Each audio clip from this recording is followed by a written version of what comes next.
ಅಧಿಕಾರದ ಆಸೆಗೆ ಮಗು ಬಲಿ. ಚುನಾವಣೆಗೆ ಸ್ಪರ್ಧಿಸಲು ತನ್ನದೇ ಮಗಳನ್ನ ಕೊಂದ ಪಾಪಿ ತಂದೆ.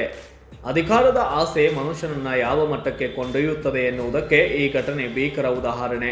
ಎರಡಕ್ಕಿಂತ ಹೆಚ್ಚು ಮಕ್ಕಳಿದ್ದರೆ ಸ್ಥಳೀಯ ಸಂಸ್ಥೆ ಚುನಾವಣೆಗೆ ಸ್ಪರ್ಧಿಸಲು ಅವಕಾಶ ಇಲ್ಲ ಎನ್ನುವ ನಿಯಮದಿಂದ ತಪ್ಪಿಸಿಕೊಳ್ಳಲು ತಂದೆಯೊಬ್ಬ ತನ್ನದೇ ಮಗಳನ್ನ ಕೊಂದ ಆಘಾತಕಾರಿ ಘಟನೆ ಮಹಾರಾಷ್ಟ್ರದ ನಾಂದೇಡ್ ಜಿಲ್ಲೆಯ ಕೆರೂರು ಗ್ರಾಮದಲ್ಲಿ ನಡೆದಿದೆ.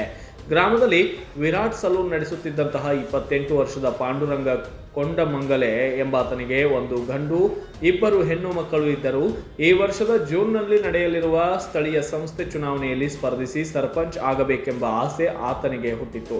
ಆದರೆ ಗ್ರಾಮ ಪಂಚಾಯತ್ ಚುನಾವಣೆಯ ನಿಯಮದಂತೆ ಎರಡಕ್ಕಿಂತ ಹೆಚ್ಚು ಮಕ್ಕಳಿದ್ದರೆ ಅಭ್ಯರ್ಥಿಯಾಗಲು ಅವಕಾಶ ಇರುವುದಿಲ್ಲ. ಈ ಹಿನ್ನೆಲೆಯಲ್ಲಿ ಪಾಂಡುರಂಗ ಹಾಲಿ ಸರ್ಪಂಚ್ ಬಳಿ ಸಲಹೆ ಪಡೆದು ಮೊದಲಿಗೆ ತನ್ನ ಹಿರಿಯ ಮಗಳನ್ನ ದತ್ತು ನೀಡುವ ಬಗ್ಗೆ ಯೋಚಿಸಿದ್ದಾನೆ.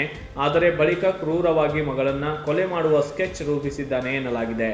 ಬೈಕ್ನಲ್ಲಿ ಪ್ರವಾಸಕ್ಕೆಂದು ಕರೆದುಕೊಂಡು ಹೋಗಿ ನೀರಿಗೆ ತಳ್ಳಿದ ಪಾಪಿ ತಂದೆ ಘಟನೆಯ ದಿನ ಪಾಂಡುರಂಗ ತನ್ನ ಮಗಳನ್ನ ನಿಜಾಮಾಬಾದ್ಗೆ ಪ್ರವಾಸಕ್ಕೆ ಕರೆದುಕೊಂಡು ಹೋಗುವುದಾಗಿ ಹೇಳಿ ಬೈಕ್ನಲ್ಲಿ ಕರೆದುಕೊಂಡು ಹೋಗಿದ್ದಾನೆ. ನಂತರ ಗದ್ದೆಯೊಂದರ ಬಳಿ ಇರುವ ನೀರಿನ ಕಾಲುವೆಗೆ ಬಾಲಕಿಯನ್ನ ತಳ್ಳಿ ಪರಾರಿಯಾಗಿದ್ದಾನೆ. ಬಾಲಕಿಯ ಶವ ಕಾಲುವೆಯಲ್ಲಿ ತೇಲುತ್ತಿರುವುದನ್ನು ಕಂಡ ಗ್ರಾಮಸ್ಥರು ಪೊಲೀಸರಿಗೆ ಮಾಹಿತಿ ನೀಡಿದ್ದು, ಪ್ರಕರಣ ದಾಖಲಿಸಿಕೊಂಡಂತಹ ಪೊಲೀಸರು ತನಿಖೆ ನಡೆಸಿದ್ದಾರೆ.